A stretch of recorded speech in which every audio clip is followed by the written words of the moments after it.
أعوذ بالله من الشيطان الرجيم. بسم الله الرحمن الرحيم.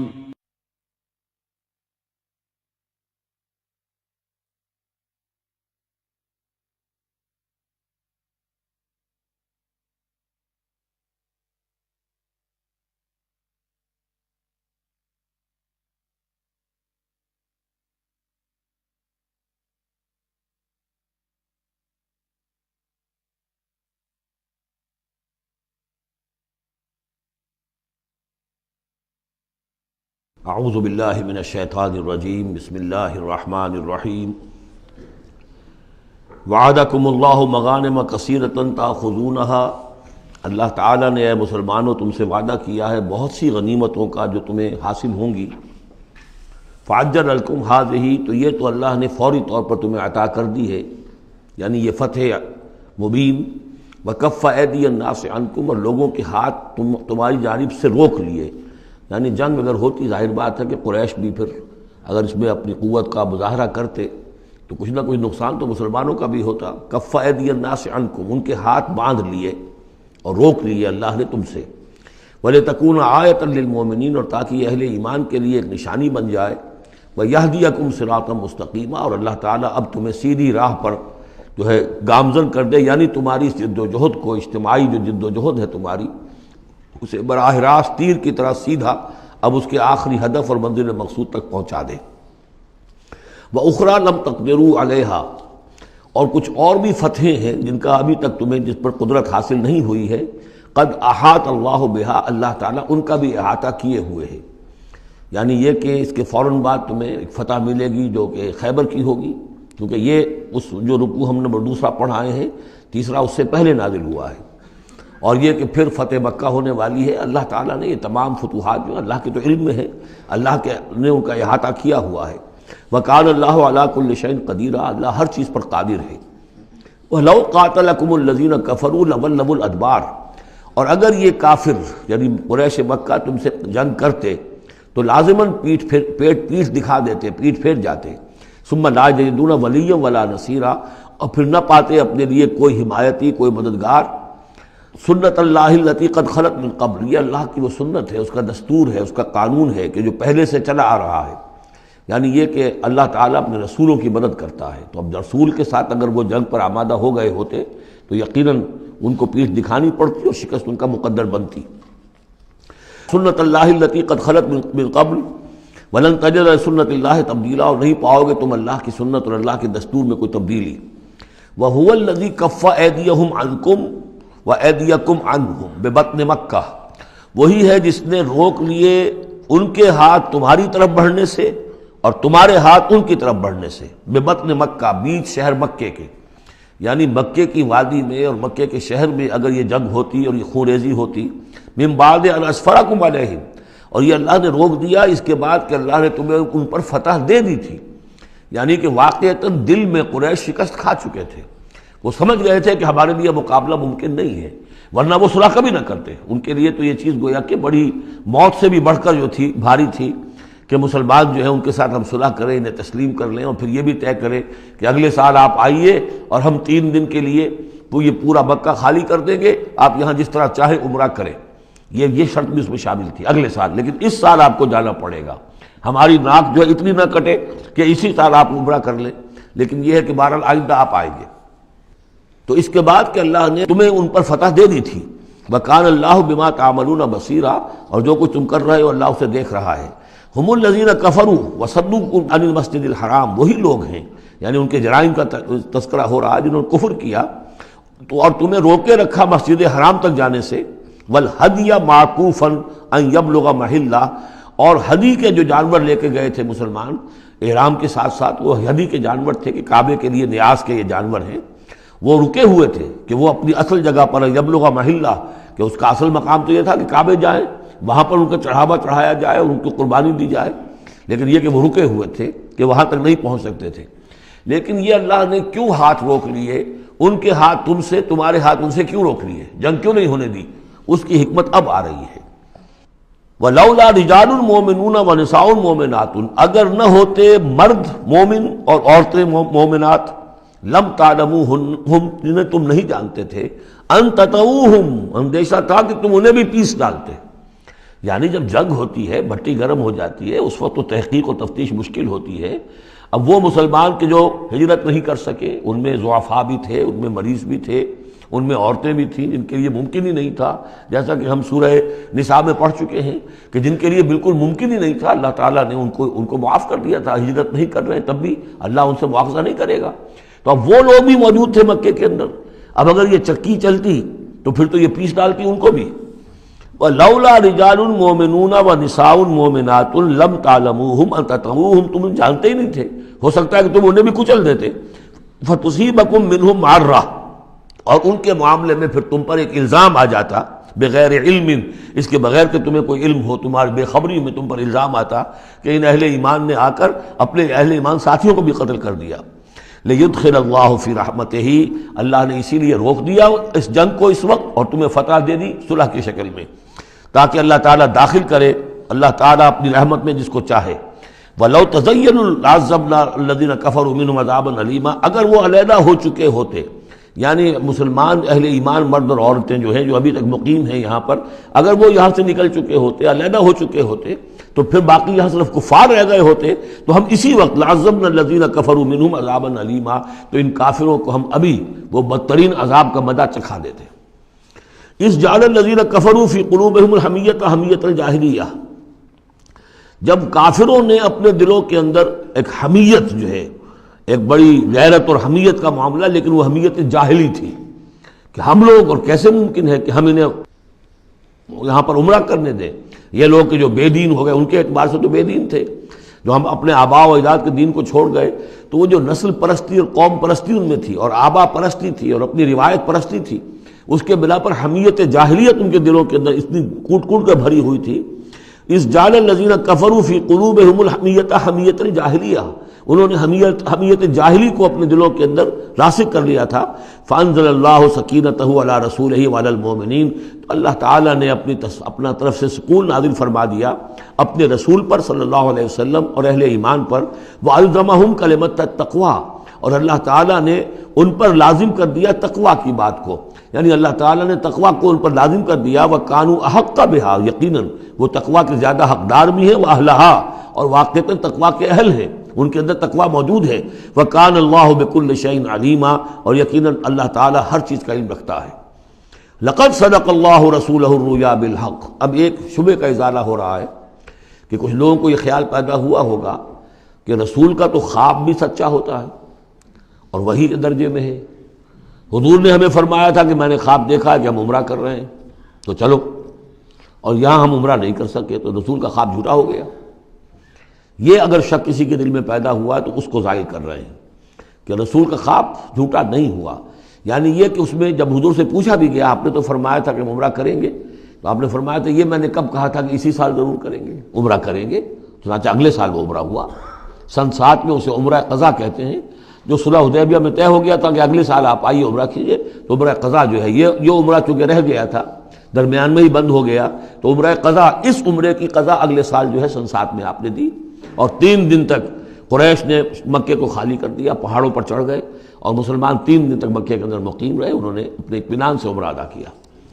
تو فرمایا لقد صدق اللہ رسولہ الرؤیا بالحق، اللہ نے بالکل سچا دکھایا خواب اپنے رسول کو، اس میں قطعاً کسی جھوٹ کا شائبہ نہیں. لَتَدْخُلُنَّ الْمَسْجِدَ الْحَرَامَ إِنْ شَاءَ اللَّهُ آمِنِينَ مُحَلِّقِينَ رُؤُوسَكُمْ وَمُقَصِّرِينَ لَا تَخَافُونَ، تم اے مسلمانوں لازماً داخل ہوگے مسجد حرام میں انشاءاللہ پورے امن کے ساتھ، آمنین بے کھٹکے، محلقین رؤوسکم ومقصرین، اپنے سروں کو حلق بھی کراؤ گے اور قصر بھی کراؤ گے. سر منڈوا دینا احرام کھولتے ہوئے یہ گویا کہ حلق ہے، اور چھوٹے بال کر دینا یہ قصر ہے. تو محلقین رؤوسکم ومقصرین لا تخافون، اور تمہیں کوئی اندیشہ نہیں ہوگا. یعنی جو ہو گیا اگلے سال کہ بالکل مکہ خالی، کوئی اندیشہ نہیں، کوئی مٹ بھیڑ نہیں، کسی طرف سے کوئی تانا نہیں، کوئی بری بات بھی سننے میں نہیں آئی، اور وہ سب لوگ جو ہیں وہ رہے اپنے پہاڑوں کے اوپر. فعلم ما لم تعلموا، تو اللہ جانتا ہے جو تم نہیں جانتے. فجعل من دون ذلك فتحا قریبا، تو اس کے بعد اللہ تعالیٰ نے ایک بڑی فتح رکھی ہے قریب. یعنی یہ کہ اس کے فوراً بعد اس سے ورے، اس لیے کہ اس عمرہ قضا سے پہلے فتح خیبر ہوئی ہے، اور بہت جو مغانم کا تذکرہ ہو رہا ہے اس میں جو غنیمت آئی ہے بہت نمایاں، وہ غزوہ خیبر کی ہے۔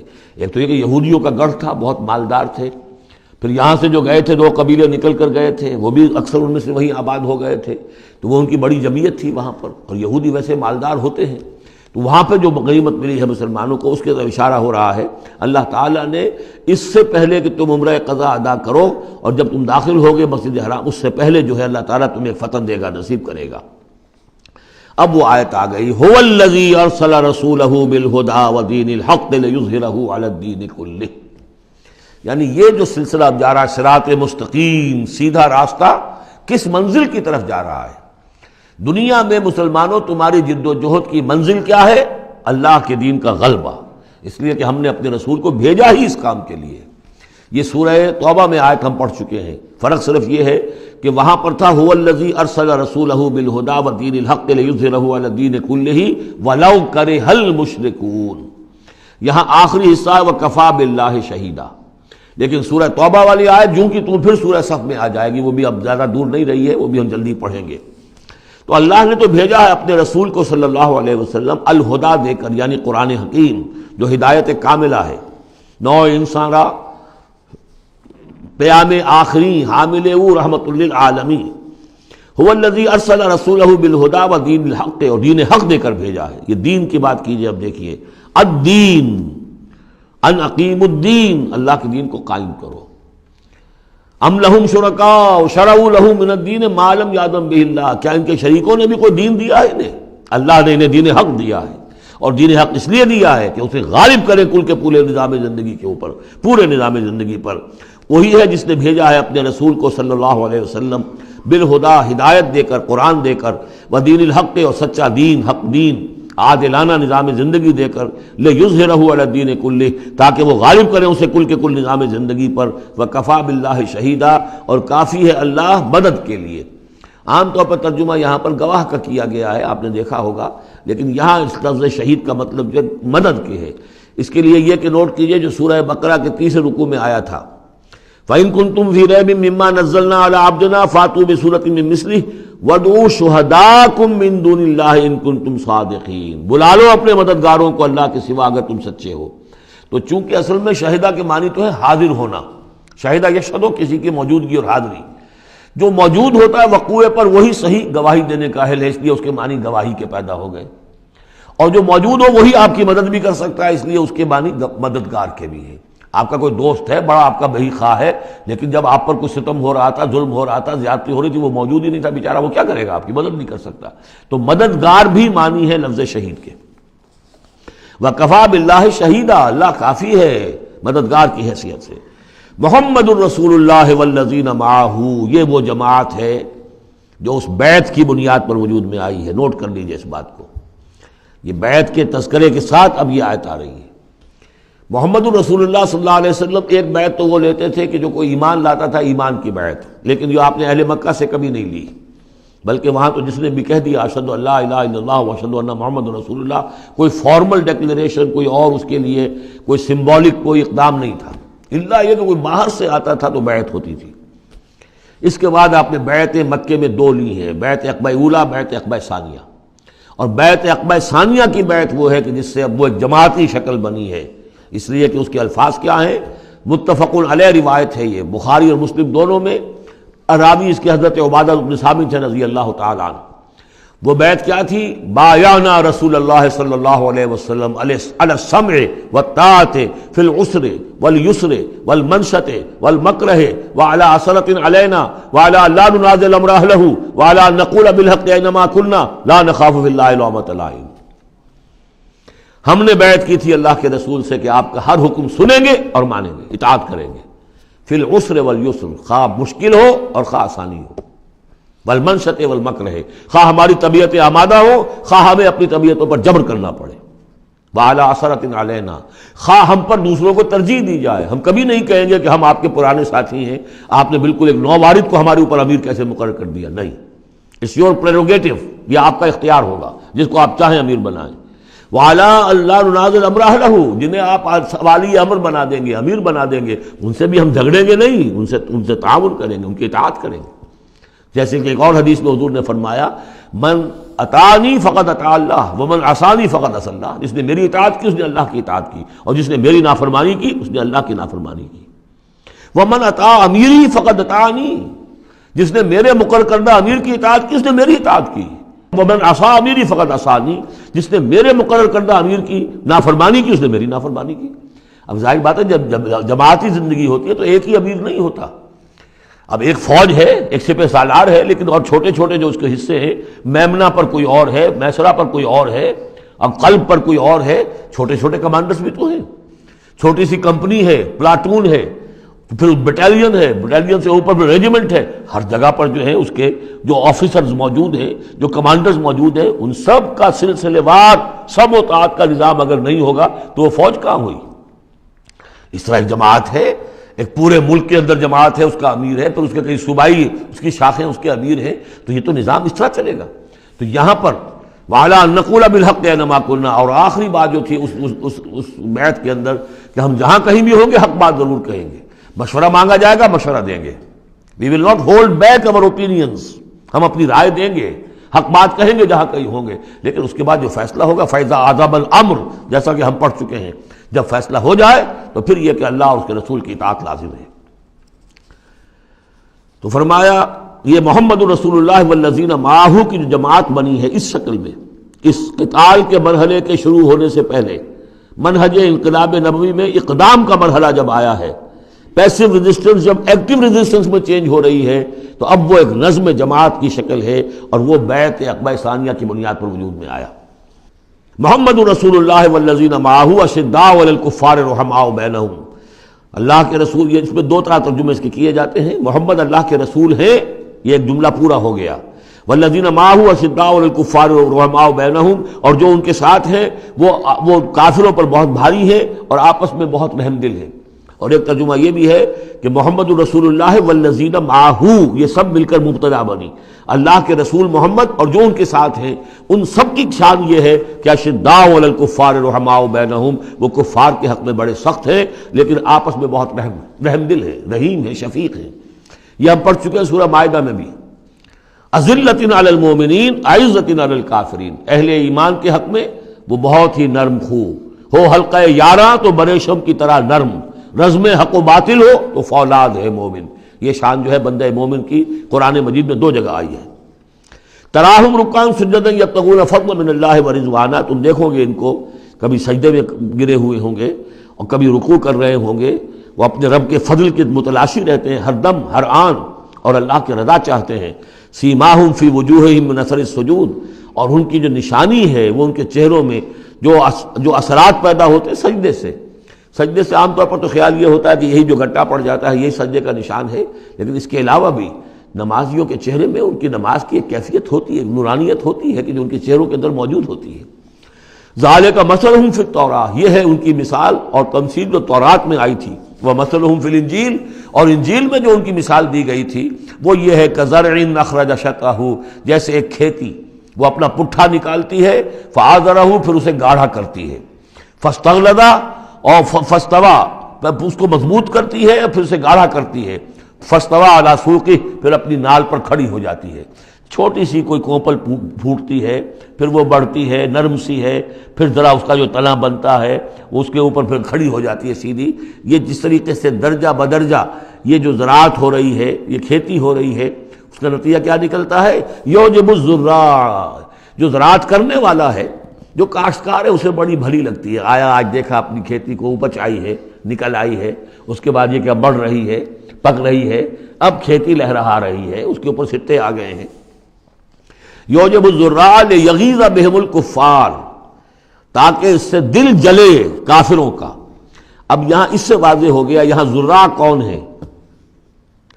یہ کھیتی صحابہ کرام کی کھیتی ہے جو پھل رہی ہے، پھول رہی ہے، اور اس کا کاشتکار کون ہے؟ محمد الرسول اللہ صلی اللہ علیہ وسلم۔ تب حضور کے ساتھ آپ کو معلوم ہے کہ جب انتقال ہوا ہے ابو طالب کا تو وہ مشکل 125 آدمی تھے، 150 آدمی تھے۔ آپ کی ایسی پوزیشن بھی نہیں تھی کہ اپنے بل پر مکے میں رہ سکتے، اسی لیے طائف گئے تھے۔ کوئی آلٹرنیٹ بیس مل جائے، میں وہاں منتقل کر دوں اپنی اس دعوت کا اور اپنی اس تحریک کا مرکز۔ لیکن یہ کہ وہاں سے خالی ہاتھ آنا پڑا تھا۔ ایک وہ دور تھا کہ جس میں پھر ایک مشرک کی امان لے کر مکے میں داخل ہو سکے، مطعم بن عدی کی۔ آج ایک دور یہ ہے کہ 1400 یا 1800 آدمی جو ہیں وہ بیعت موت کی ہے انہوں نے، اور ان کو اس پر جو ہے ملال ہے کہ دم کر صلح کیوں کی ہے۔ ان کی جو حمیت ایمانی ہے اور غیرت ایمانی ہے وہ ملال اس پر ہے، وہ جان بچنے کی کوئی خوشی نہیں ہے انہیں۔ وہ تو کہہ کہ ہم نے دم کر کیوں صلح کریں، ہم اپنی جانیں دینے کے لیے تیار ہیں۔ کھیتی جو ہے اپج رہی ہے، تو فرمایا کزرع اخرج شطأہ فآزرہ فاستغلظ فاستوى على سوقه يعجب الزراع ليغيظ بهم الكفار وعد الله الذين آمنوا وعملوا الصالحات منهم مغفرة واجرا عظیما۔ اللہ نے وعدہ کیا ہے ان لوگوں سے جو ایمان لائے اور نیک عمل کیے، ان میں سے جو واقعتاً جنہوں نے ایمان اور عمل صالح کا حق ادا کر دیا کہ ان کے لیے مغفرت بھی، اجر عظیم بھی ہے۔ یہاں جو مولانا عثمانی صاحب نے حاشیہ لکھا ہے مجھے بہت پسند آیا کہ اگرچہ حضور کے سارے ساتھی جو ہیں وہ سب کے سب وہی تھے کہ جو ایمان اور عمل صالح کا حق ادا کر چکے تھے، پھر بھی منہم کی ایک قید لگا کر گویا کہ ان کو یہ بات بتا دی گئی ہے کہ اصل معاملہ ہے کہ موت تک انسان قائم رہے اس پر، مبادا بعد میں کہیں کسی کے اندر کوئی تزلزل پیدا ہو جائے، ورنہ یہ کہ اگر کسی کو اس طرح کا یقین دلا دیا جائے تو اس سے تو یہ کہ پھر اطمینان پیدا ہو جائے گا۔ ہونا یہ چاہیے کہ آخری وقت تک ڈرتا رہے آدمی، بین الخوف والرجاء کی کیفیت رہے کہ کہیں ایسا نہ ہو کہ میں پھر کہیں آج جس مقام پر اللہ نے مجھے پہنچا دیا ہے کہیں پاؤں پھسل جائے۔ مغفرت و اجر عظیم کا اللہ نے وعدہ فرمایا۔ اب یہ سورہ مبارکہ آ گئی سورۃ الحجرات۔ میں ابتدا میں عرض کر چکا ہوں کہ اس کی حیثیت ایک ضمیمے کی ہے، جوڑا ہے سورہ فتح اور سورہ محمد، اور وہ بالکل اپنے اس کے ترتیب کے اعتبار سے بالکل صحیح جوڑا ہے۔ یہ در حقیقت سمجھیے کہ سورہ فتح کی چند آیات کی مزید وضاحت ہے۔ مثلا سورہ فتح میں ہم نے یہ پڑھا تھا وَلِتُعَزِّرُوهُ وَتُوَقِّرُوهُ، اللہ کے رسول کی تعظیم، توقیر، ان کی مدد، ان کی نصرت، یہ تمہارے لیے لازم ہے۔ پھر ہم نے ابھی پڑھا اہل ایمان کے لیے تمہیں رحم دل ہونا چاہیے، اہل ایمان کے لیے تمہارا طرز عمل جو ہے وہ بہت ہمدردانہ، نیک، بھلائی کا، خیر خواہانہ ہونا چاہیے۔ یہ ساری چیزیں جو ہیں اس میں اب سامنے آ رہی ہیں۔ اور دوسرے یہ کہ یہ جو اب دین کے غلبے کی جد و جہد ہے، اس کے لیے جہاد کی اہمیت کیا ہے دین کے اندر، اس کی اصل حیثیت کیا ہے، اس کو بھی اس سورہ مبارکہ میں واضح کیا گیا۔ تو سورہ حجرات کل 18 آیات ہیں، 2 رکوعوں پر مشتمل ہے، لیکن جیسا کہ میں نے عرض کیا تھا مسلمانوں کی جو اجتماعی زندگی، معاشرتی زندگی ہونی چاہیے، مسلمانوں کا مسلمانوں کے ساتھ کیسا سلوک ہونا چاہیے، مسلمانوں کا کیا رویہ ہونا چاہیے محمد الرسول اللہ صلی اللہ علیہ وسلم کے ساتھ، اور پھر یہ کہ اسلامی ریاست کی بنیاد کیا ہے، دستوری بنیاد کیا ہے، اور اس کی اصل میں اساس جو ہے وہ کس چیز پر قائم ہے، یہ ساری چیزیں اس سورہ مبارکہ میں بیان ہوئی ہیں۔ بسم اللہ الرحمن الرحیم، یا ایھا الذین آمنوا لا تقدموا بین یدی اللہ ورسولہ واتقوا اللہ ان اللہ سمیع علیم۔ اہل ایمان مت آگے بڑھو اللہ اور اس کے رسول سے، اور اللہ کا تقوی اختیار کرو، اللہ سب کچھ سننے والا ہے، سب کچھ جاننے والا ہے۔ یہ پہلی آیت جو ہے یہ گویا کہ ہر اسلامی ریاست کی دفعہ نمبر 1 ہے، یا ہم یہ کہہ سکتے ہیں دفعہ نمبر 1 تو یہ ہو کہ یہاں حاکمیت اللہ کی ہے، لیکن حاکمیت اللہ کی کیسے یہاں پر ہوگی؟ تنفیذ یہ ہے کہ اللہ اور اس کے رسول نے جو حدود قائم کر دی ان سے تجاوز نہیں ہوگا۔ چنانچہ یہ دفعہ ہمارے ہر دستور میں موجود رہی ہے، no legislation will be done repugnant to the Quran and the Sunnah, یہ موجود ہے، لیکن ایک ہاتھ سے یہ دفعہ یعنی اسلام ڈال کر اور دوسرے ہاتھ سے نکال لیا گیا۔ ایک آئیڈیولوجیکل کونسل بنا دی گئی ہے، وہ غور کرتی رہے گی، کوئی قانون کوئی خلاف ہے اگر اسلام کے تو وہ رپورٹ پیش کرتی رہے گی، سال بسال رپورٹیں آتی رہیں گی، کوئی لازم نہیں ہے دستور کی روح سے کہ ان کی دی ہوئی رپورٹ پر عمل بھی ہوگا، لہذا وہ الماریوں پر الماریاں بھرتی رہیں۔ کام ہوا ہے، محنتیں ہوئی ہیں، کوششیں ہوئی ہیں، ان میں ایک بڑی اچھی محنت ہوئی تھی جو اقتصادیات کے بارے میں ہوئی تھی کہ سود کے بغیر کیسی بینکنگ کا نظام قائم کیا جائے، اس میں بڑی محنت ہوئی ہے، لیکن دستور میں کوئی گارنٹی نہیں ہے کہ اس آئیڈیولوجیکل کونسل کی کوئی سفارشات لازماً وہ ان کی تنفیذ بھی ہوگی، تو معلوم ہوا کہ وہ بس ایک ایکسرسائز ان فیوٹیلیٹی ہے اکثر و بیشتر۔ تو فرمایا پہلی بات تو یہ طے کر لو کہ اللہ کا حکم اور اس کے رسول کا حکم، کتاب اور سنت، no legislation can be done here repugnant to the book of Allah Quran and the Sunnah of the profit صلی اللہ علیہ وسلم۔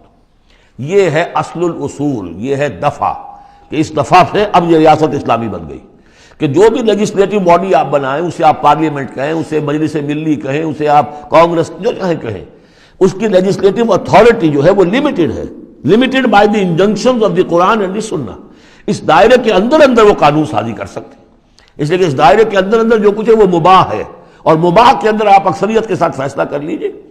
کسی دعوت میں آپ کر رہے ہیں، مہمان بلا رہے ہیں، اس میں مشروب کون سا سرو کیا جائے، اس میں روح افزا شربت پلایا جائے یا کوئی سیون اپ پلایا جائے یا کیا کیا جائے، اب اس کو آپ وہ بھی مباح ہے وہ بھی مباح ہے، اب کثرت رائے سے فیصلہ کر لیجیے۔ لیکن کثرت رائے کیا 100% رائے بھی اللہ کے کسی حکم میں ترمیم نہیں کر سکتی، وہ تو دائرہ ہے، اس دائرے کے اندر اندر رہنا ہے، جس کو کہ ایک حدیث سے حضور نے بہت عمدگی سے واضح کیا ہے۔ آپ نے فرمایا مثل المومن کا مثل الفرس فی عقیتہ، مومن کی مثال ایسی ہے جیسے کہ گھوڑا جو بندھا ہوا ہے کھوٹے کے ساتھ۔ ظاہر بات ہے مومن میں جو اللہ کو مانتا ہے تو اللہ کے حکم سے بندھ گیا، رسول کو مانتا ہے رسول کے فرمان سے بندھ گیا، قرآن کو مانتا ہے تو قرآن کے احکام سے بندھ گیا۔ تو ایک آدمی وہ ہے مادر پدر آزاد ہے، نہ اللہ کو جانے نہ رسول کو جانے نہ کسی آسمانی ہدایت کو مانے، وہ جو چاہے قانون بنائے، وہ سوڈمی کو بھی جائز قرار دے دیں، ہومو سیکسولیٹی کو بھی جائز قرار دے دیں، دو مردوں کی شادی کو جائز قرار دے دیں، لیگل سٹیٹس دے دیں، ان کی مرضی ہے جو چاہے کریں، لیکن مسلمان تو پابند ہوتا ہے۔ تو پہلی یہ آیت جو ہے انتہائی اہم ہے، اور گویا کہ اس کی ترجمانی ہے جو پاکستان کے دستور میں وہ الفاظ لکھے ہوئے ہیں، no legislation can be done here repugnant to the Quran and Sunnah۔ یا ایھا الذین آمنوا لا تقدموا بین یدی اللہ ورسولہ واتقوا اللہ ان اللہ سمیع علیم۔ اس کے بعد جو آ رہی ہیں 4 آیتیں، یہ خاص طور پر حضور کے ساتھ کیا طرز عمل ہونا چاہیے۔ دستوری بنیاد اسلامی ریاست کی یہ آ گئی، اللہ اور اس کے رسول کے احکام کی اطاعت، لیکن ایک ہماری ثقافت، ہماری تہذیب، ہمارے کلچر کی ایک بنیاد ہے، اور وہ بنیاد کیا ہے؟ حضور کی تعظیم، حضور سے محبت، حضور کے نقش قدم کی پیروی، آپ کے سرتابی نہ کرنا، آپ کے آواز کے مقابلے میں اپنی آواز بلند نہ کرنا۔ اب یہ آرام یہ ہے وہ توقروہ و تعزروہ، یہ گویا کہ اس کی شرح ہے۔ یا ایھا الذین آمنوا لا ترفعوا اصواتکم فوق صوت النبی، اہل ایمان اپنی آواز کبھی بلند نہ کرنا نبی کی آواز پر، ولا تجہروا لہ بالقول کجہر بعضکم لبعض، اور جس طرح تم آپس میں بلند آواز سے ایک دوسرے سے بات کر لیتے ہو، ایسی حرکت کوئی نبی کے ساتھ نہ کر بیٹھنا۔ ان تحبط اعمالکم، مبادا تمہارے سارے اعمال حبط ہو جائیں۔ تم سمجھو گے میں نے کوئی گناہ کبیرہ تو نہیں کیا ہے، میں نے چوری نہیں کی، ڈاکہ نہیں ڈالا، زنا نہیں کیا، کچھ نہیں کیا، لیکن نہیں، گستاخانہ طرز عمل نبی کی شان میں یہ تمہارے سارے کاموں کو حبط کر دے گا، اکارت کر دے گا۔ وانتم لا تشعرون، تمہیں پتہ بھی نہیں چلے گا۔ ان الذین یغضون اصواتهم عند رسول اللہ اولئک الذین امتحن اللہ قلوبهم للتقوی، ایک چیز کو ایک منفی انداز میں بھی کہا، اب یہ کہ مثبت انداز میں، شاباش دینے کے انداز میں، بے شک وہ لوگ جو اپنی آوازیں پست رکھتے ہیں رسول اللہ کے سامنے، یہی وہ لوگ ہیں کہ جن کے دلوں کو اللہ نے چن لیا ہے، امتحان کر کے جانچ پرکھ کر چن لیا ہے، اختیار کر لیا ہے تقوی کے لیے۔ اب ان کے دلوں میں اللہ تعالیٰ تقوی زیادہ سے زیادہ پیدا کر دے گا۔ لہم مغفرۃ واجر عظیم، ان کے لیے مغفرت ہے اور بہت بڑا اجر ہے۔ ان الذین ینادونک من وراء الحجرات اکثرهم لا یعقلون، یہ بھی ایک سوء ادب تھا، اور یہ ویسے بھی عام معاشرت کے اعتبار سے بھی سوء ادب ہے۔ وہ لوگ آتے تھے بدو باہر سے، اب حضور کا اپنے معمولات تھے، کس وقت آپ کو برآمد ہونا ہے اپنے حجرے سے، اور وہ باہر سے کھڑے ہو گئے، یا محمد اخرج علینا، آئیے ذرا باہر تشریف لائیے۔ فرمایا ان الذین ینادونک من وراء الحجرات، بے شک وہ لوگ جو آپ کو پکارتے ہیں دیواروں کے پیچھے سے، حجرات کے باہر سے، اکثرهم لا یعقلون، ان میں سے اکثر وہ ہے جو عقل نہیں رکھتے۔ وَلَوْ أَنَّهُمْ صَبَرُوا، اگر وہ صبر کرتے حتیٰ تخرج الیہم، کہ آپ خود برآمد ہوتے اپنی حجرے سے، تشریف لاتے باہر، لَكَانَ خَيْرًا لَهُمْ، یہ ان کے حق میں بہت بہتر تھا۔ وَاللَّهُ غَفُورٌ رَحِيمٌ، اللہ غفور اور رحیم ہے۔ یہ انہوں نے جان بوجھ کے گستاخی نہیں کی، یہ صرف بدو ہوتے تھے، اور ظاہر بات ہے وہ مہذب لوگ نہیں تھے، اس حوالے سے ان کے ہاں جو بھی تھا، اور عرب کا بدو وہ تو یوں سمجھیے کہ بہت ہی زیادہ ان آداب وغیرہ سے بہت ناواقف، بہت دور، تو اس لیے انہوں نے کہا کہ اگرچہ انہوں نے کی ہے یہ زیادتی، لیکن اللہ غفور ہے اور رحیم ہے، بخشنے والا ہے، آئندہ اس کا اعادہ نہ ہو۔ اس کے بعد 8 احکام آ رہے ہیں مسلمان معاشرے کو مضبوط اور مربوط رکھنے کے لیے، اس لیے کہ اقامت دین کی جد و جہد، غلبہ دین کی جد و جہد، اگر یہ جماعت مضبوط نہیں ہے، مستحکم نہیں ہے، مربوط نہیں ہے، تو ظاہر بات ہے جدوجہد کمزور ہوگی. اور اس کے اندر رکھنے کہاں سے پیدا ہو سکتے ہیں؟ 2 بڑے حکم اور 6 چھوٹے حکم. ویسے وہ چھوٹے کس وجہ سے کہہ رہا ہوں وہ بھی میں آپ سے عرض کر دوں گا. اس لیے کہ وہ ایک آیت میں 3 جمع کیے، اور یہاں پہلے جو 2 بڑے حکم آ رہے ہیں ان کے لیے مستقل آیات نازل ہوئی. بڑے احکام میں سے پہلا کیا ہے؟ یا ایھا الذین آمنوا ان جاءکم فاسق بنبأ فتبینوا ان تصیبوا قوما بجہالۃ فتصبحوا علی ما فعلتم نادمین. اہل ایمان، اگر تمہارے پاس کوئی فاسق شخص آئے جو متقی نہیں ہے، وہ آئے کوئی بڑی خبر لے کر، اطلاع لے کر، فتبینوا، تو تحقیق کر لیا کرو، اس کی خبر پر کوئی اقدام نہ کر گزرنا. ہو سکتا ہے وہ غلط بات بتا رہا ہو تمہیں کہ فلاں قبیلہ جو ہے حملے کی تیاری کر رہا ہے، تو تم پہلے اسے پری ایمپٹ کرنے کے لیے فوری طور پر تم حملہ کر دو. نہیں، فتبینوا، تحقیق کر لیا کرو. ان تصیبوا قوما بجہالۃ، مبادا تم جا پڑو کسی قوم پر نادانی میں، حملہ کر بیٹھو کسی قوم کے اوپر، کسی قبیلے کے اوپر نادانی میں، فتصبحوا علی ما فعلتم نادمین، اور پھر تمہیں ہونا پڑے جو کچھ کہ تم نے کیا ہو اس پر نادم. اس لیے یہ کہ افواہوں پر کوئی اقدام نہ کیا جائے. ہاں خبر لانے والا صدیق اکبر ہو رضی اللہ تعالیٰ عنہ، بات دوسری ہے. لیکن یہ کہ جو شخص جو ہے قابل اعتماد نہیں ہے، اس کا کردار، اس کی زندگی جو ہے اس طرح کی نہیں ہے، تو اس کے بارے میں اس کی رائے ہوئی کسی خبر پر فوراً کوئی اقدام درست نہیں ہوگا. اس کی پوری طرح تحقیق کرو، تفتیش کرو. اور ایسا ہی ہوتا ہے اکثر و بیشتر کہ یہ جو افواہوں کے اوپر اقدام کر دیے جاتے ہیں، ان سے بڑے بڑے جھگڑے شروع ہو جاتے ہیں، بڑی بڑی جنگیں شروع ہو جاتی ہیں. وَاعْلَمُوا أَنَّ فِيكُمْ رَسُولَ اللَّهِ، اور دیکھو تمہارے مابین اللہ کے رسول ہیں. یہ اس کی کیا مراد ہے؟ یعنی محمد صلی اللہ علیہ وسلم اللہ کے رسول ہیں، لیکن یہ تم میں سے بعض خواتین کے شوہر بھی ہیں، بعض اشخاص کے داماد بھی ہیں، بعض کے خسر بھی ہیں. یہ رشتے ہیں کہ نہیں؟ بعض کے بھتیجے بھی ہیں. تو اگرچہ ان کے رشتے ہیں، لیکن ازواج کو بھی سمجھنا چاہیے کہ یہ صرف میرے شوہر نہیں، یہ اللہ کے رسول ہیں.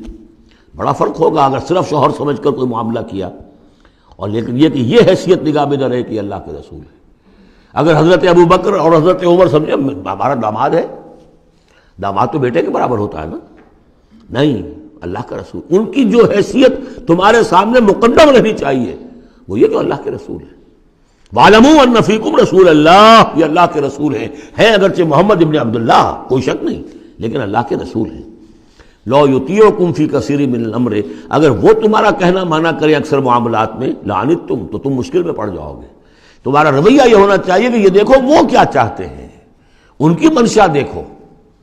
وَلَٰكِنَّ اللَّهَ حَبَّبَ إِلَيْكُمُ الْإِيمَانَ، لیکن اے محمد کے ساتھیوں، اے صحابہ رسول، اللہ نے تو تمہارے نزدیک ایمان کو بہت محبوب بنا دیا ہے. وَزَيَّنَهُ فِي قُلُوبِكُمْ، اسے تمہارے قلوب کے اندر کھبا دیا ہے.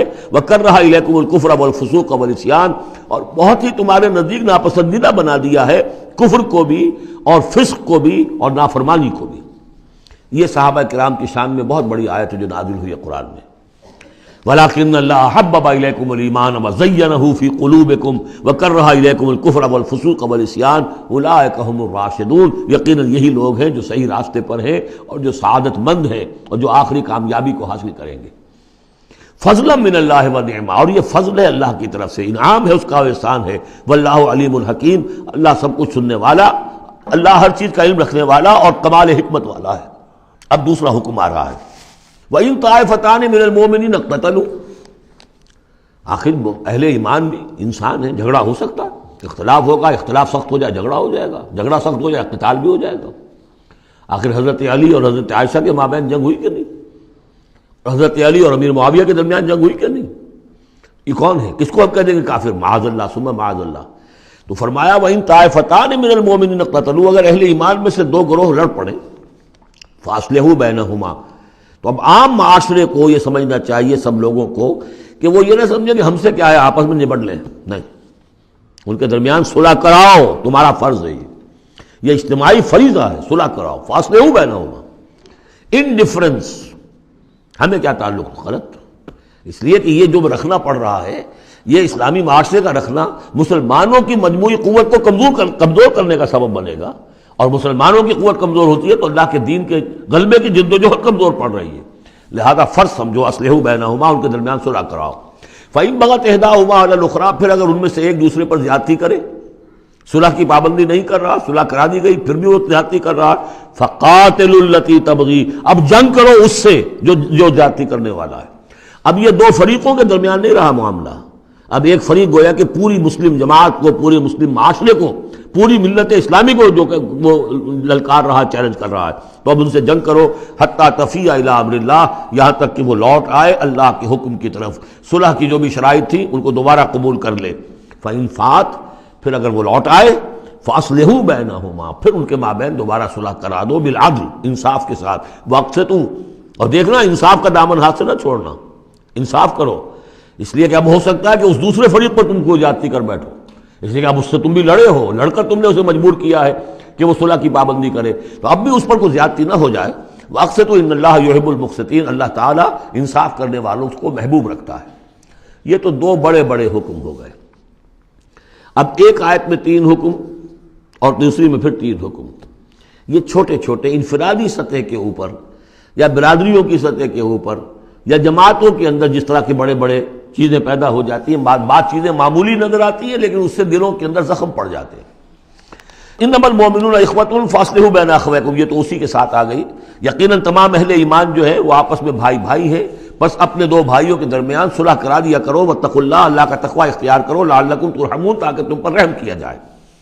اب وہ آ رہی ہیں 2 آیتیں، یا ایھا الذین آمنوا لا یسخر قوم من قوم عسى ان یکونوا خیرا منہم ولا نساء من نساء عسى ان یکن خیرا منہن، اہل ایمان تم میں سے کوئی گروہ دوسرے گروہ کا مذاق نہ اڑائے، تمسخر نہ کرے، ہو سکتا ہے کہ وہ ان سے بہتر ہوں۔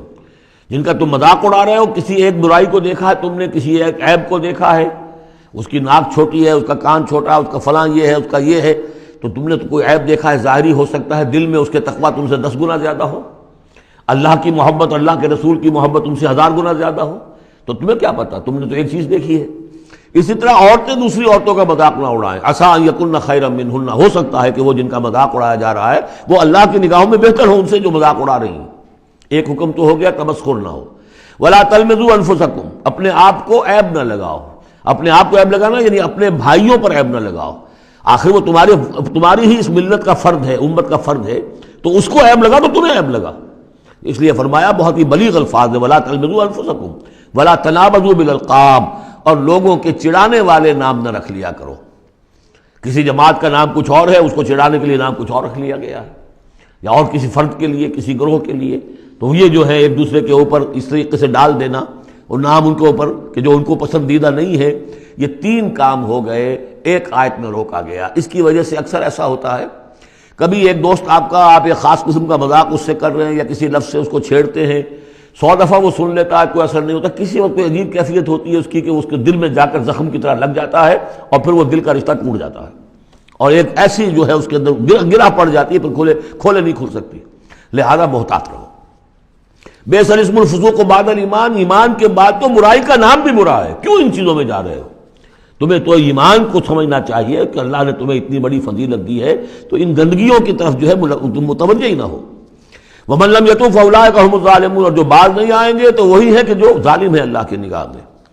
تو ترغیب بھی ہے، تشویق بھی ہے، سمجھانے کا انداز بھی ہے، اور ڈانٹ ڈپٹ بھی ہے۔ باز نہیں آؤ گے تو اللہ کی نگاہ میں پھر تم ظالم ہو۔ اگلی آیت میں پھر 3 چیزیں، وہ پہلی 3 چیزیں رو در رو ہوتی ہیں آمنے سامنے، اور یہ 3 چیزیں وہ ہیں جو غیب میں ہوتی ہیں، پیٹھ پیچھے ہوتی ہیں۔ یا ایھا الذین آمنوا اجتنبوا کثیرا من الظن ان بعض الظن اثم، اہل ایمان زیادہ ظن کرنے سے بچو، خام خواہ گمان بٹھا لینا کسی کے بارے میں، جب تک کہ کوئی بات ظاہر نہ ہو جائے، کسی کی طرف سے کوئی روش یا رویہ یا کوئی اقدام جو ہے واضح طور پر سامنے نہ آ جائے، اپنے دل میں خام خواہ کوئی اس کے بارے میں جس کو ہم کہتے ہیں سوء ظن پیدا کر لینا، ان بعض الظن اثم، بعض ظن جو ہے وہ تو گناہ کے درجے تک پہنچ جائیں گے، اس لیے کہ تم نے اپنے دل میں بات بٹھا لی ہے، حالانکہ اس میں وہ شے ہے ہی نہیں، لہذا یہ تمہاری طرف سے گویا کہ ایک تہمت ہو رہی ہے اس کے اوپر، قلبی طور پر تو تہمت ہو گئی۔ ولا تجسسوا، اور دوسری بات یہ ہے کہ ایک دوسرے کے حالات کی ٹوہ میں نہ رہو۔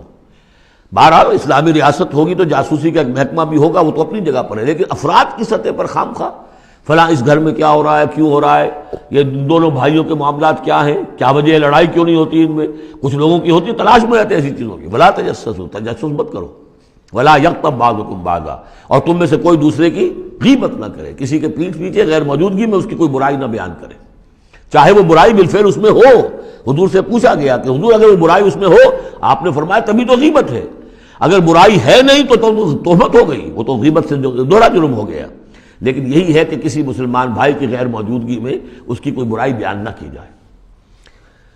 اَيُحِبُّ أَحَدُكُمْ أَن يَأْكُلَ لَحْمَ أَخِيهِ مَيْتًا، کیا تم میں سے کوئی شخص اسے پسند کرے گا کہ وہ اپنے کسی مردہ بھائی کا گوشت کھائے؟ فَكَرِهْتُمُوهُ، یہ تو تمہیں بہت برا لگا، بہت گھن آیا، یہ کیا بات کہہ دی اللہ تعالیٰ نے؟ کوئی شخص چاہے گا یہ کہ اپنے مردہ بھائی کا گوشت کھائے؟ لیکن یہ اخلاقی سطح پر یہی کام تم کرتے ہو۔ غیبت جو ہے اخلاقی سطح پر یہی ہے۔ کیوں؟ کہ جو شخص موجود نہیں ہے آپ اس کی عزت پر حملہ کر رہے ہیں۔ اگر وہ موجود ہوتا اپنا دفاع کرتا، لیکن موجود نہیں، دفاع نہیں کر سکتا، وضاحت کرتا، آپ کو غلط بات سمجھ میں آئی، آپ نے ٹھیک نہیں سمجھا ہے، آپ کو اطلاع صحیح نہیں ملی ہے، آپ 100 طرح سے اپنی حفاظت کرتا ہے اپنی عزت کی، اور چونکہ موجود نہیں ہے آپ نے جیسے مردہ بھائی کی لاش پڑی ہے جیسے چاہو موٹی جو ہے کاٹ لو، لیکن اگر وہ زندہ ہو تو تمہیں قریب آنے دے گا۔ یہی ہے مثال۔ اَيُحِبُّ أَحَدُكُمْ أَن يَأْكُلَ لَحْمَ أَخِيهِ مَيْتًا فَكَرِهْتُمُوهُ وَاتَّقُوا اللَّهَ إِنَّ اللَّهَ تَوَّابٌ رَحِيمٌ، اور اللہ کا تقوی اختیار کرو، اللہ تواب ہے، توبہ کا بہت قبول فرمانے والا، اور رحیم ہے، بہت رحم فرمانے والا۔ تیسرا حصہ اس سورہ مبارکہ کا جو آ رہا ہے یہ عظیم ترین مضامین پر مشتمل ہے۔ ابھی تک معاملہ سارا یا ایھا الذین آمنوا یا ایھا الذین آمنوا یا ایھا الذین آمنوا، آپ نے دیکھا یہ یوں سمجھیے کہ 12 آیات میں 5 مرتبہ یا ایھا الذین آمنوا آ چکا ہے، اور ہم نے دیکھا مکی صورتیں اتنی لمبی جو ہے یا ایھا الذین آمنوا کا صیغہ وہاں ہے ہی نہیں،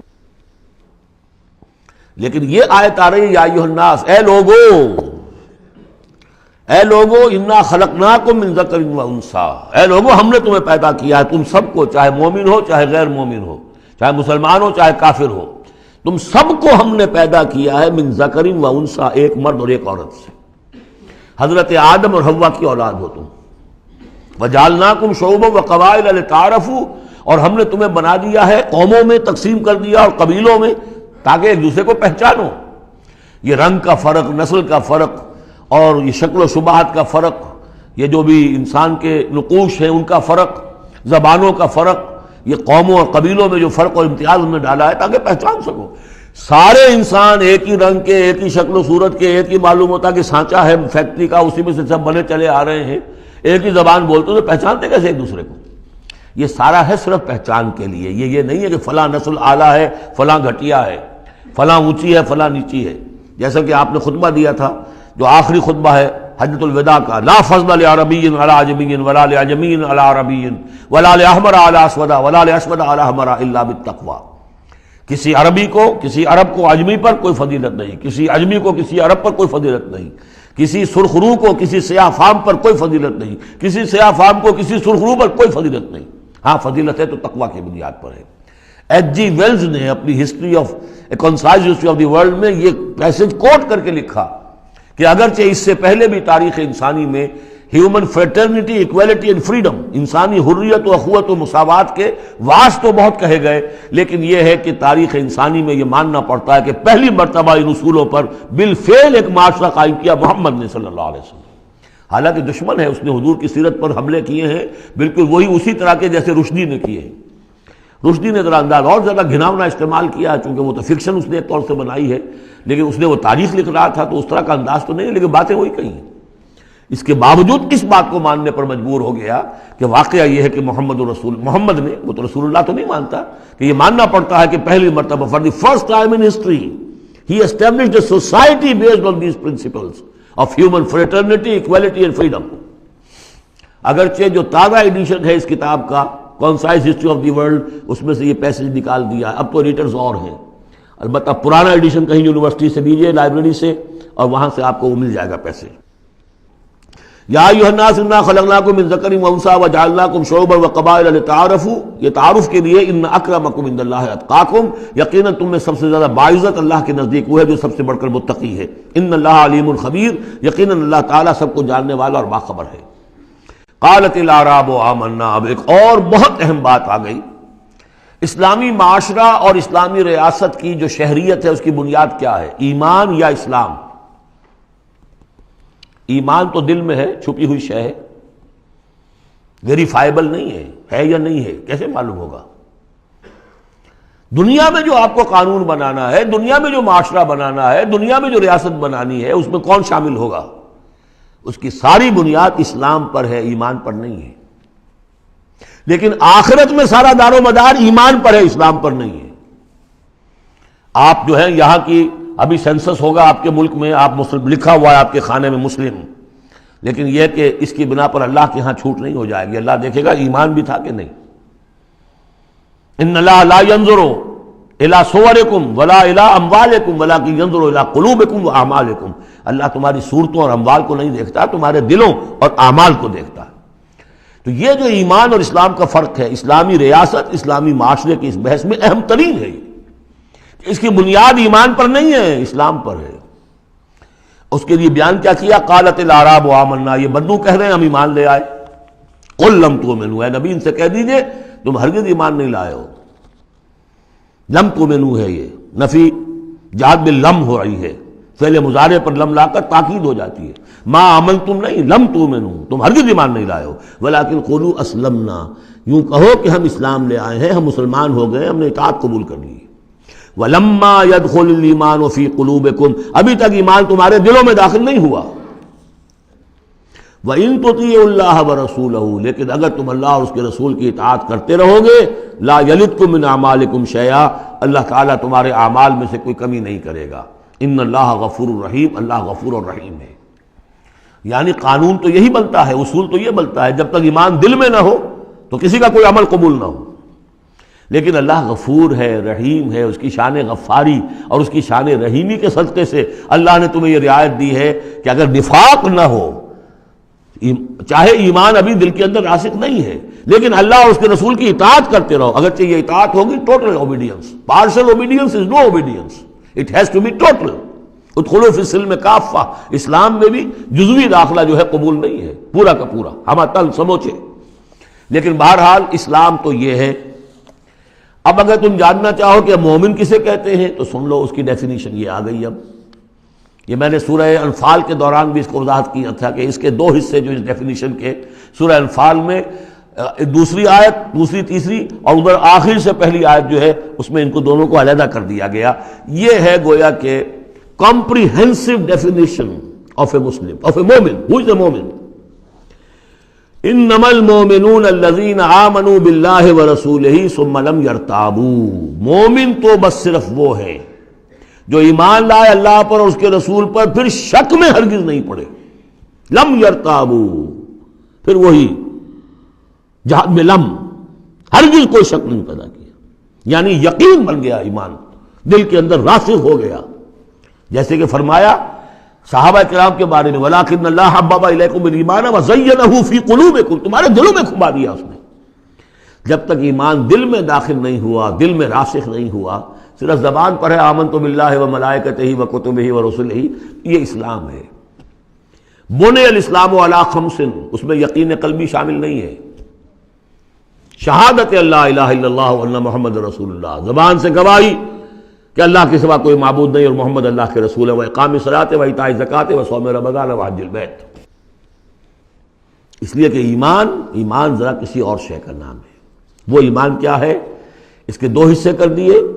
اب یہ اس شہادت سے نیچے یقین قلبی والی بات ایڈ ہو جائے اور ادھر عمل میں جہاد ایڈ ہو جائے تو 7 چیزیں ہوں گی تو اب یہ مومن شمار ہوگا۔ 5 چیزیں تو اسلام کو تو ہونی ہے۔ مومن جو ہے وہ مسلم تو ہوگا ہی لا محالہ، لیکن اس سے اوپر کی منزل ہے تو 2 چیزیں اور بڑھ جائیں گی۔ وہ کیا ہے؟ انما المؤمنون الذين آمنوا بالله ورسوله ثم لم يرتابوا وجاهدوا باموالهم وانفسهم في سبيل الله، اور جہاد کریں اپنے مالوں کے ساتھ اور اپنی جانوں کے ساتھ اللہ کی راہ میں۔ اولئک هم الصادقون، یہ لوگ ہیں جو سچے ہیں، دعوی ایمان میں سچے ہیں۔ کہنا آسان ہے آمنت باللہ وملائکتہ وکتبہ، لیکن واقعتاً ایمان ہے یا نہیں اس کا جائزہ لے لو۔ جیسا کہ میں نے عرض کیا، باطل کے نظام کے تحت زندگی گزارتے ہوئے اگر اس کو ذہناً قبول کیا ہوا ہے، اس کی چاکری کر رہے ہیں، اسی کی خدمت کر رہے ہیں اور اپنی توانائیاں صرف کر رہے ہیں اسی نظام کے تحت پھلنے اور پھیلنے اور پھولنے میں، زیادہ کمائیں، زیادہ بڑے گھر میں رہیں، زیادہ شاندار محل ہو، زیادہ ہماری کار لمبی ہو، ہمارا یہ ہو، ہمارا وہ ہو، سارا دن رات اور سارا خون پسینہ اسی کام کے لیے ہوا، وہ مومن نہیں ہو سکتا۔ غلبہ باطل کے تحت انڈر پروٹیسٹ رہنا پڑے گا، ایسے رہنا ہوگا جیسے کہ جیل میں انسان رہتا ہے۔ الدنیا سجن المومن و جنت الکافر، اور یہ کہ اپنی توانائی میں سے منیمم سبسسٹنس لیول پر جو آپ کے وجود کو برقرار رکھنے کے لیے ناگزیر ہو، اس حد تک تو اپنے وقت اور توانائی اور اپنی قوت اور صلاحیت میں لگائیں آپ اپنے اور اپنے اہل و عیال کی ضروریات پوری کرنے کے لیے۔ باقی سارا وقت، ساری صلاحیت، ساری قوت اللہ کے دین کو غالب کرنے کی جد و جہد، نظام باطل کو جڑ سے اکھیڑ کر پھینک کر اور اللہ کے دین کو قائم کرنے کی جد و جہد۔ اگر یہ نہیں ہے، اگر یہ نہیں تو بابا پھر سب کہانیاں ہیں، پھر یہ اسلام کا دعویٰ ہے۔ اسلام تو ہے، مانے گا تم دنیا میں تم مسلمان عورت سے شادی کر سکتے ہو، مسلمان باپ کی وراثت تمہیں مل جائے گی، قانونی حقوق سارے تمہارے مسلمانوں کے ہوں گے، اسلامی ریاست میں تم مکمل شہری شمار ہو جاؤ گے، لیکن مومن شمار نہیں ہوگے اللہ کے ہاں۔ قالت الاعراب، یہ آیات تو ایسی ہیں کہ یہ یاد کر لیجئے آج کی رات۔ قالت الاعراب آمنا قل لم تؤمنوا ولكن قولوا اسلمنا، معلوم ہوا علیحدہ کر دیا ہے، بالکل واحد مقام ہے یہ قرآن مجید کا جس میں اسلام اور ایمان کو یوں کر دیا علیحدہ، کہ ایک گروہ ایسا بھی تھا جس کے بارے میں کہا گیا ایمان تمہارے دلوں میں تاحال داخل نہیں ہوا۔ البتہ اس آیت سے بعض لوگوں کو یہ مغالطہ ہو جاتا ہے کہ یہ منافقین کی بات نہیں ہے، اس لیے کہ منافقین کا تو کوئی عمل قبول نہیں اللہ کے ہاں۔ یہاں کہا جا رہا ہے کہ اگر تم اللہ اور اس کے رسول کی اطاعت کرتے رہو گے اللہ تمہارے اعمال میں کوئی کمی نہیں کرے گا۔ تاریخی پس منظر سمجھ لیجئے، جب اللہ تعالیٰ نے عرب میں حضور کو غلبہ عطا کر دیا، اذا جاء نصر اللہ والفتح ورأیت الناس يدخلون فی دین اللہ افواجا، اب ظاہر بات ہے کہ تمام قبائل کے اندر بیٹھ کر مشورے ہوئے، it's no use continuing resistance, اب تو بہرحال فیصلہ الفتح محمد کو ہو گئی ہے، اب ہم مقابلہ نہیں کر سکتے، کوئی اور راستہ نہیں، جاؤ اور جا کر وفد بھیجو اور اطاعت قبول کر لو اور اسلام قبول کر لو۔ تو وہ اطاعت بھی تھی اسلامی ریاست کی، ساتھ ہی اسلام قبول کرنا بھی تھا کہ ہم نے مان لیا جی، اس لیے کہ وہاں سے تو الٹیمیٹم آ چکا تھا جو سورہ توبہ میں ہم پڑھ چکے ہیں کہ یہ صرف 4 مہینے کی مہلت ہے، اس کے بعد اگر تم ایمان نہ لائے تو فَإِذَا انْسَلَخَ الْأَشْهُرُ الْحُرُمُ فَاقْتُلُوا الْمُشْرِكِينَ حَيْثُ وَجَدتُّمُوهُمْ، تو اس کے بعد ایمان لانا ان کے لیے لازم تھا اگر رہنا عرب کے اندر۔ لیکن یہ کہ ان میں 3 طرح کے لوگ تھے، ایسے بھی یقیناً تھے جو خلوص دل سے ایمان لائے، ایسے بھی لوگ تھے جو دھوکہ دینے کے لیے ایمان لائے، جان بچانے کے لیے۔ یہ 2 ہو گئی ویلیوز، پازیٹو اور نیگیٹو۔ بیچ میں پازیٹو اور نیگیٹو کے مابین ایک زیرو لیول آتا ہے۔ زیرو لیول وہ تھا کہ دل میں نہ دھوکے کی نیت ہے، نہ حقیقتاً ایمان دل میں پیدا ہوا ہے، لیکن اسلام لے آئے، ٹھیک ہے ہم تیار ہیں، وہ ہے جن کا ذکر کیا جا رہا ہے۔ قالت الاعراب آمنا قل لم تؤمنوا ولكن قولوا اسلمنا، تم یہ کہو کہ ہم اسلام لے آئے ہیں۔ ولما يدخل الايمان في قلوبكم، ابھی تک ایمان تمہارے دلوں میں داخل نہیں ہوا۔ وَإِن تُطِيعُوا اللَّهَ وَرَسُولَهُ لَا يَلِدْكُم مِّنْ أَعْمَالِكُم شَيْئًا، اگر اللہ اور اس کے رسول کی اطاعت کرتے رہو گے اللہ تمہارے عمل میں سے کچھ بھی گھٹائے گا نہیں، کم نہیں کرے گا، بلکہ آگے چل کر یہ بات واضح ہو جائے گی کہ اگر اللہ اور اس کے رسول کی اطاعت کرتے رہو گے تو ایمان بھی تمہارے دلوں میں پیدا ہو جائے گا، اس لیے کہ ایمان سے عمل صالح پیدا ہوتا ہے اور عمل صالح سے بھی ایمان پیدا ہوتا ہے۔ لیکن اگر تم جاننا چاہو دل میں یہ امنگ پیدا ہو جائے، اللہ کرے کہ ہم میں سے ہر شخص کے دل میں یہ آج ارادہ اور امنگ پیدا ہو جائے، اور یہ وہ آرزو پیدا ہو جائے جس کے اوپر علامہ اقبال نے جو کہا ہے کہ آرزو اول تو پیدا ہو نہیں سکتی کہیں اور، ہو جائے تو مر جاتی ہے یا رہتی ہے خام، یہ آرزو کہ مجھے مومن رہنا ہے، جینا ہے، مرنا ہے، یہ آرزو اول تو پیدا مشکل سے ہوتی ہے، اور ہو جائے تو معاشرہ اس کو غذا نہیں دیتا، ہر 4 طرف سے اس کے خلاف آپ پر دباؤ پڑنا شروع، دماغ خراب ہو گیا، پاگل ہو گیا، فینیٹک ہے، یہ اپنا کیریئر چھوڑ رہا ہے، یہ اپنا کاروبار برباد کر رہا ہے، وہ فلاں یہ کر رہا ہے۔ تو ماحول جو ہے، ماحول میں آکسیجن نہ ہو تو پودا کیسے پروان چڑھے گا؟ تو اس لیے بہت مشکل کام ہے، الا یہ کہ خلوص نیت اور عزم مصمم ہو تو اللہ تعالیٰ کی طرف سے خصوصی توفیق اور تحصیل ہوتی ہے۔ تو آج آپ اس کو سامنے رکھ کر دل میں یہ آرزو لے کر اٹھیے کہ یہ ایمان اس ڈیفینیشن پر ہمیں پورے اترنا ہے، وہ ڈیفینیشن کیا ہے؟ انما المؤمنون الذین آمنوا باللہ ورسولہ ثم لم یرتابوا وجاہدوا باموالہم وانفسہم فی سبیل اللہ اولئک هم الصادقون۔ اس آیت کے شروع اور آخر دونوں میں اسلوب حصر ہے۔ مومن صرف وہ ہیں جو ایمان لائے اللہ پر، اس کے رسول پر، پھر شک میں ہرگز نہیں پڑے، ان کے دل میں اس ایمان نے یقین کی شکل اختیار کر لی، اور پھر انہوں نے جہاد کیا اللہ کی راہ میں، کھپائے اس میں اپنے مال بھی اپنی جانیں بھی۔ یہی لوگ حقیقت میں سچے ہیں اپنے دعوی ایمان میں۔ اللہم ربنا اجعلنا منہم، اللہم ربنا اجعلنا منہم، یہی صادقون ہیں جن کے بارے میں سورہ توبہ میں ہم آیت پڑھ کر آئے ہیں، کونوا مع الصادقین، صادقین کے ساتھ ہو جاؤ۔ تلاش کرو کوئی صادقین ہے دنیا میں اس وقت کہ نہیں، اور حضور نے یہ خبر دی ہے، لا تزال فی امتی طائفۃ قائمین علی الحق، میری امت میں ہمیشہ ایک گروہ ضرور موجود رہے گا جو حق پر قائم ہوگا۔ تلاش کرو اسے، اور تلاش کر کے کونوا مع الصادقین، ان میں شامل ہو، ان کے ساتھ شامل ہو جاؤ، ان کے دست و بازو بنو۔ ظاہر بات ہے جمعیت کے بغیر، جماعت کے بغیر وہ اقامت دین کیسے ہوگی؟ وہ اظہار دین الحق علی الدین کلہ کیسے ہوگا؟ محمد رسول اللہ والذین معہ حزب اللہ بن گئے تھے، تبھی تو دین قائم ہوا نا۔ اب وہ ساری کیفیات جو سورہ حجرات میں آئیں، قل اتعلمون اللہ بدینکم، اب یہ نوٹ کر لیجئے، جن لوگوں کے دلوں میں وہ ایمان نہیں تھا، وہ اسلام لانے پر حضور پر اپنے احسان جتایا کرے، حضور دیکھیے ہم تو لڑے بھڑے بغیر اسلام لے آئے، تو ہمارا تو حق زیادہ ہونا چاہیے۔ وہ ہماری ہریانے کی زبان میں یہ کہاوت ہے، تھوتھا چنا باجے گھنا، وہ چنا جو اندر سے کھوکھلا ہو چکا ہو اس کی آواز زیادہ ہوتی ہے، برتن خالی ہوگا تو آواز کھنکھنانے کی آتی ہے، برتن کے اندر پانی پڑا ہوا ہو تو پھر اس طرح کی آواز نہیں آتی۔ تو ایمان سے خالی تھے، اس لیے وہ اپنی ایمان کے دعوے ذرا زیادہ کرتے تھے۔ قل اتعلمون اللہ بدینکم، تم اپنے دین کا جو اس طرح سے بڑھ چڑھ کر باتیں کرتے ہو تو اللہ کا بتانا چاہتے ہو، جتلانا چاہتے ہو اپنا دین، واللہ یعلم ما فی السماوات وما فی الارض۔ اگر تمہیں ایمان حاصل ہوتا تو تم یہ جانتے کہ اللہ تو جانتا ہے جو کچھ کے آسمانوں میں اور زمین میں ہے۔ ایک بندہ مومن کے لیے تو یہ کہنے کی ضرورت ہی نہیں، واللہ بکل شیء علیم، اللہ تو ہر چیز کا علم رکھتا ہے۔ یمنون علیک ان اسلموا، اے نبی آپ پر احسان دھر رہے ہیں کہ ہم اسلام لے آئے۔ قل لا تمنوا علی اسلامکم، اے نبی سے کہہ دیجئے مجھ پر اپنے اسلام کا کوئی احسان مت دھرو، بل اللہ یمن علیکم، بلکہ اللہ تم پر احسان دھرتا ہے، ان ہداکم للایمان ان کنتم صادقین، کہ اس نے تمہیں ایمان کے راستے پر ڈال دیا ہے اگر تم سچے ہو۔ جب اسلام پر آ گئے ہو تو ایمان کے راستے پر چڑھ گئے ہو، اگر سچے ہو گے تو اب ایمان تمہارے اندر پیدا ہو جائے گا۔ اطاعت رسول کرتے رہو گے، اطاعت اللہ الہی کرتے رہو گے، نمازیں پڑھو گے، روزے رکھو گے، زکوٰۃ دو گے خوش دلی کے ساتھ، تو ان اعمال کی بدولت ان کی نورانیت تمہارے قلوب کے اندر اترے گی اور اس سے تمہارے اندر ایمان پیدا ہو جائے گا۔ دیکھیے یہاں لفظ اسلام آیا تھا، پھر یمنون علیک ان اسلموا، یہ آپ پر احسان دھر رہے ہیں کہ وہ اسلام لے آئے۔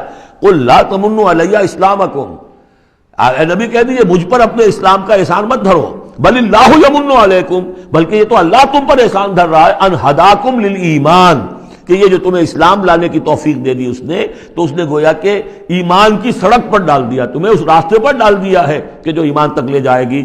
ان کنتم صادقین، اگر تم اپنے اسلام میں صادق ہو۔ ہاں اسلام منافقانہ لائے ہو تو بات اور ہے، دل میں عداوت ہے، دشمنی ہے صرف جان بچانے کے لیے، اگر نیت یہی ہے تو پھر تو ظاہر بات ہے کہ نہ اسلام ہے اور نہ ایمان ہے، اگرچہ قانون پھر بھی مسلمان مانے جائیں گے۔ منافقین بھی آخری وقت تک مسلمان مانے گئے، منافقین جو ہے یہاں تک کہ رئیس المنافقین عبداللہ ابن ابی کی نماز جنازہ حضور نے پڑھائی ہے۔ یہ تو غزوہ تبوک کے بعد ہوا، پھر کہ منافقین کو ننگا بھی کیا گیا، اور مسجد جو انہوں نے بنائی تھی مسجد درار وہ گرا بھی دی گئی، وہ سب کچھ ہوا بعد میں ہوا، پہلے نہیں۔ غزوہ تبوک تک کا معاملہ یہ تھا کہ پردہ پڑا ہوا تھا۔ بل اللہ یمن علیکم ان ہداکم للایمان ان کنتم صادقین ان اللہ یعلم غیب السماوات والارض، یقیناً اللہ تعالیٰ جانتا ہے آسمانوں اور زمین کی تمام چھپی ہوئی چیزیں، غائب اور غیب اللہ کے علم میں ہے، واللہ بصیر بما تعملون، اور جو کچھ تم کر رہے ہو اللہ اسے دیکھ رہا ہے۔ بارک اللہ لی ولکم فی القرآن العظیم ونفعنی وإیاکم بالآیات والذکر الحکیم۔